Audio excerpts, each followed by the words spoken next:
Hi everyone, I hope you're all doing okay. I'm not going to talk too much about how I got here, because I've been kind of working through some personal stuff the last few days, I guess.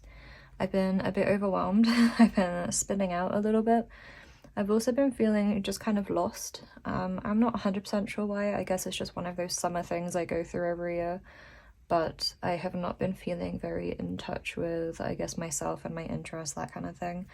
I wrote a blog post about it, about being without a book, about kind of my feelings there and how I think it all kind of relates to chronic illness and the idea of perfection, and accessibility, I guess, and coping mechanisms, all that kind of stuff.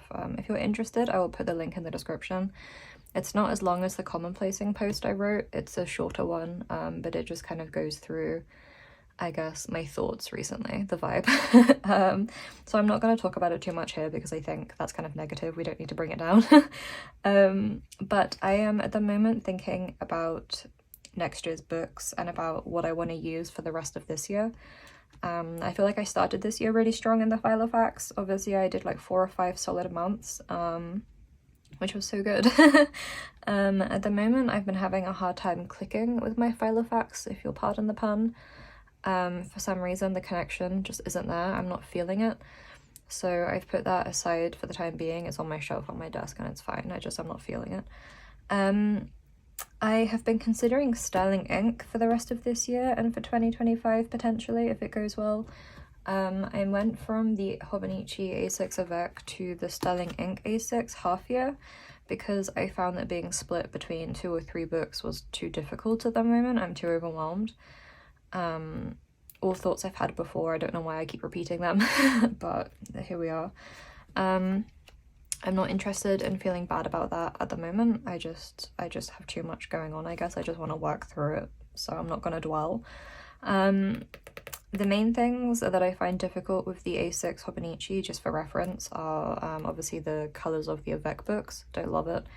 Especially for starting the new year. I just find starting in that yellow, I take psychic damage over it. It's a bit much. And then when I cover it up, I still know it's under there, and I guess it just kind of bothers me subconsciously. The other thing that is a actual nuisance and not something so silly is just that lack of weekly pages. I know people every year ask for a cousin in an A6 size, which I think would be really cool. I find that because I only have the daily pages, it's not enough room every day, especially if I go away, for example, like I did recently when I was in New York. I had to split my travel pages between a day free and the Avec, and after a few days I just found that was getting too difficult to manage, partly because I'm overwhelmed at the moment, but just generally sometimes there's not enough room, and having to maintain 2 books at the same time I think is always something I find kind of difficult. When I'm in a good headspace, I think I don't mind it as much, and then as soon as I start to feel worse, or if I start to struggle, it just becomes awful so fast and I hate it. So I picked up this A6 Sterling Ink in a half year part 2, because it has the weekly pages, and I quite like them. Let me show you what I did. Where did it go? I saw it. Here we go. So the columns are quite narrow, but I find it is just enough room. My writing is pretty small. And then the markings are light enough that I think you can write across as well, so it's quite nice. It gives you kind of a dynamic space, and I'm kind of into that. It is also like just enough room. I'm trying to find a photo. I had one a minute ago. Okay, all I have is this Pinterest screenshot, but it's kind of enough room that you could stick a photo in there. If you imagine that it's smaller, you can kind of, there's enough room basically. It's kind of a cool space. You could tuck some bits in there, and I like that. The big plus side to this is that it gives me enough room to write about my day. And then I have the back pages for like more long form journaling and documenting of stuff, which is really nice. Most days I just kind of want to write about what I worked on, that kind of thing, just small bits, small updates, and then I could add a photo a week or something. And then the back is undated, the notes pages are undated, so you can kind of work through them freely. I've drawn up the header and the border, the, how do you call it, the margin, to give myself the structure I like, but they're completely clear but with page numbers, which is also great. Which means that you can kind of work through things at your own pace kind of as you need to. So I've duplicated my New York pages, and I think it's a nice amount of space. The major downside being that Sterling Ink have discontinued the A6 half year for next year. So that kind of foiled my plans really fast. Basically, as soon as it arrived, I found out that it won't be available next year. So I got nerfed. What they will offer is an A6 compact, which is when you have the full year of weeks and months, but only 100 notes pages. It's not quite the same thing at all, really, because this has enough daily pages for a full 6 months. It's over 100, it's about 200. It will only have 120, which is about 60 less than what this one has. So that's 2 months less, which is not ideal. But if I do like this long term or for the next few weeks, months, then this could be an option, and I could use the compact. I could use 2 a year maybe. I wouldn't want to use 1 compact and a notebook, because then it's the 2 book problem again, and I just find I'm not dealing. So that's interesting. The major upsides of A6 being that it's compatible with Hobonichi accessories. I can avoid the FOMO. The FOMO Nichi, as someone said last time. I can avoid that. That always kind of comes and gets me in the middle of the year or in September. I struggle with it. The downside being that sometimes A6 does feel too small. When I'm struggling, I think I really like it because it feels manageable. As soon as I start to feel a bit better, I find I need a bit more space again. And you can't fit things like postcards. They're just too big, or because they're the same size, basically. It's just not gonna, do you know what I mean? It's hanging out the top and the bottom. It's not ideal. The one workaround is photocopying a postcard and sticking it across 2 pages, but it's not my preferred way of going about it, I guess. So then the other option, and I was talking to a few people about this, because I was expressing, I guess, my concerns and my little stresses about all this stuff, and then some friends and mutuals were saying, have you considered B6? And it's kind of a joke about there being like a B6 cult. B6 is compelling as a size. I've never actually tried it, I don't think, and I'm curious because A5, this is my A5 piece of paper, A5 is always just a bit too big for me to keep up with. It's that thing again where if I'm in a really good place, I love it, and as soon as I start to struggle, I hate it and I can't keep up. It's the opposite of A6. I have real issues with A6 versus A5. And I guess maybe part of the solution could be having an A6 for bad times and an A5 for good times, but then it's like, that feels very, not, I guess, not polarizing, but that's very like, oh no, I'm in the bad book. So I don't know. B6 is compelling for this reason, because this is A6, this is B6, and this is A5. So it's an in-between place, a liminal space, if you will.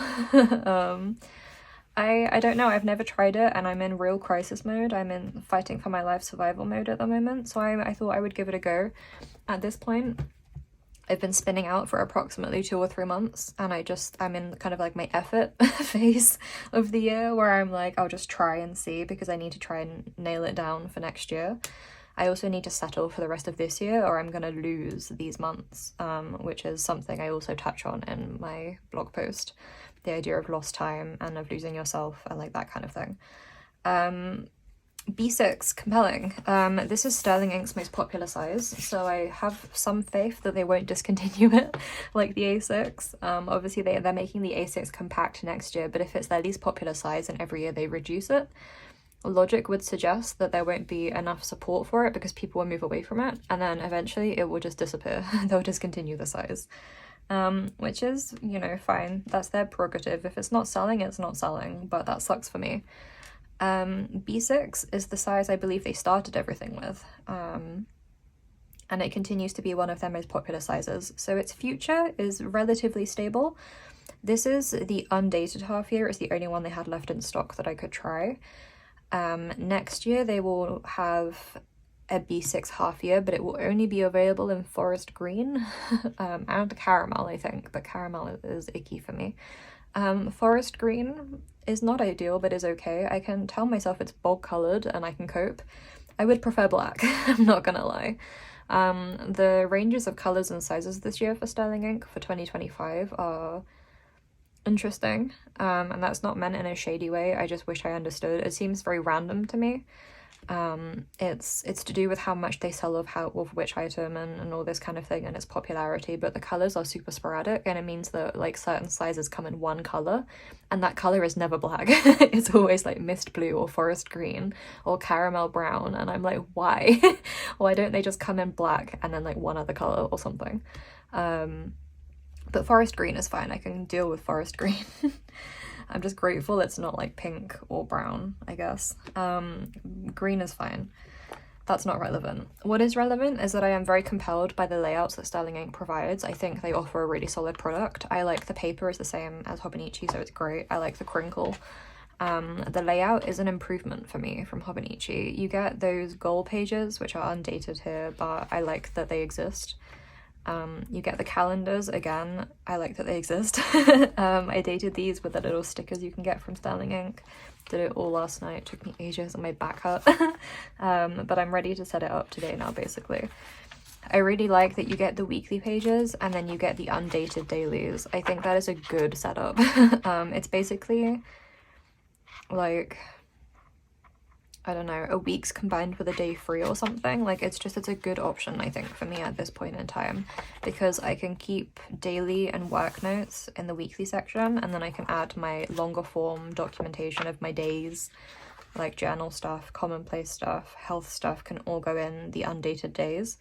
And that way I can move through them organically and I don't have to worry so much about falling behind, because all I have to fall behind on is the weeks, but like that's okay, I can deal with that. The columns are narrow enough that I could fill them by writing for a few minutes and it would be fine. So that's where I'm at. I'd taken a couple of leaps the last couple of months book-wise, but I'm interested in seeing if I can make B6 work, and if B6 doesn't work, then I know that this A6 works better than the Hobonichi A6, so that's also an option. So I think this one I'm going to put aside for now, and then I'm going to test this for a few days, and then I'm going to come back and see how I feel. Let me know if you're interested in that update. I know that my book hopping can be tiring. I'm tired, so I can't imagine how you guys are feeling. Let me know if you want the update, and if you don't, that's fine. But I think this afternoon I'm going to try and do some of this. I wonder if maybe I'll duplicate my New York pages for the third time. Maybe. But otherwise I'm gonna work through this. Oh, and obviously the big upside, sorry, to B6 is that postcards fit. I like that a lot for my commonplacing and my traveling. Again, I'd probably photocopy them to make them thinner, but I like that it's an option. It also means that 6x4 photos would fit as well, which is also good. You just have a bit more space to work with, but without it being as intimidating as A5, so I like that. Downsides, incompatibility with almost all accessories in existence. B6 is an awkward size. It's really hard to get clear covers, for example. I can't find one in the UK. I know there's Salty Katie or something on Etsy, but when I looked, the cost for shipping would be £20, so £20 for the product, £20 for the shipping, £40 for a clear cover. It's not ideal, especially because I like to have covers on each of my books and to keep them that way, to keep them safe and clean and tidy. So that would be 2 covers a year for half-year books, which would be £80 in covers. I think that's more than the books cost, so that's not an option for me. So the too long didn't read is that accessories become a lot more complicated with B6. I can still buy Hobonichi pencil boards. I can still buy the little folders, which I like, so I can sort of keep myself a little bit in the loop. Maybe that would be good for me. I don't vibe with a lot of the covers these days anyway. I feel like 2018 to 2020 was a real sweet spot for me with the Hobonichi covers, and then the last couple of years I've not been as into them, apart from the black gingham, which is not actually a cover. So I don't think that's the end of the world, and it might be good, but I can keep the pencil boards because I do love those. So I don't know. Okay, I'm gonna set this up this afternoon and see how I feel. Don't know if I'll film it or not. We have quite a lot of footage today already. I hope you liked the Ghost Shrine. I picked up quite a bit of Halloween stuff in HomeSense and TK Maxx the last few days.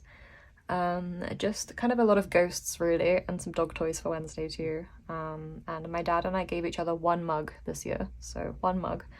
A lot of my old candles were completely burnt down, so I picked up a candle as well. I think I'm kind of done now though. I did mention a few weeks ago that I'm going to try and be more conscious this year. Each year I try to buy a little less rubbish. And this year I chose to buy a lot of ghosts. I think I could still do with a couple more for the shrine. I feel like that one end on the right hand side on like the lower shelf, it needs a little bit of tweaking. I feel like I need maybe like one more good sized ghost to go there, so I'll keep my eyes peeled. But apart from that, I think that turned out nice. I like that. It's kind of a part of my effort to try and like find myself again this week, I guess, to try and get back in touch with my sense of self and my interests, my special interests. I've been feeling really lost as I talk about in the blog post. So I think it helped. I feel better when I look at it. And obviously I'm making an Attic Archives episode, I guess for the same reason. Just trying to get back into something, I suppose. Tomorrow I'm in London. I will film that a bit. That'll be cute. And then I think I'll wrap it up after 3 days. I think there's enough in it and enough going on that it should be fine. I will maybe include the Crocs decorating because someone on Tumblr asked me if that was definitely happening this week. I guess they really want to see it. And I don't know if it's long enough to be its own video, so we'll see. But that is where I'm at. Next week will be the New York vlog, hopefully, so that'll be cool. And I am gonna go and set this up.